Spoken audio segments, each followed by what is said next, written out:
Hi అండి. అటుకులతో చక్కెర పొంగల్ తయారు చేసుకుంటున్నాము. అటుకులతో చక్కెర పొంగల సెట్ అవుతుందా అనుకోవద్దు, చక్కగా ఉంటుందండి. దీనికోసం ఒక కప్పు అటుకుల్ని జాలీల గిన్నెలో వేసుకుని కొద్దిగా నీళ్లు వేసుకుని తడిపి పక్కన పెట్టుకోండి.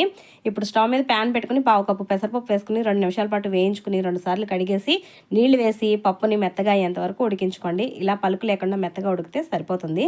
దీన్ని తీసి పక్కన పెట్టేసుకోండి.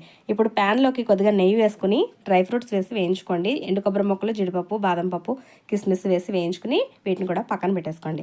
ఇప్పుడు ఇదే ప్యాన్లోకి ఒక కప్పు బెల్లం, అరకప్పు నీళ్లు వేసుకుని బెల్లాన్ని కరిగించుకోండి. బెల్లం ఇలా కరిగిన తర్వాత ఇందులోకి కడిగి పెట్టుకున్న అటుకుల్ని ఉడికించుకున్న పెసరపప్పుని వేసి కలుపుకొని దీన్ని కూడా మరొక 2 నిమిషాల పాటు ఉడికించుకోండి. ఇప్పుడు ఇందులోకి యాలకుల పొడి, మనం వేయించి పెట్టుకున్న డ్రై ఫ్రూట్స్ని వేసి అలాగే ఒక 2 స్పూన్ల నెయ్యి కూడా వేసుకుని బాగా కలిపి వేడివేడిగా దేవుడికి నివేదన చేసుకోవడమేనండి. ఇంతేనండి, చాలా టేస్ట్గా చక్కగా ఉంటుంది. వీడియో నచ్చితే లైక్ చేసి నా ఛానల్ని సబ్స్క్రైబ్ చేసుకోండి.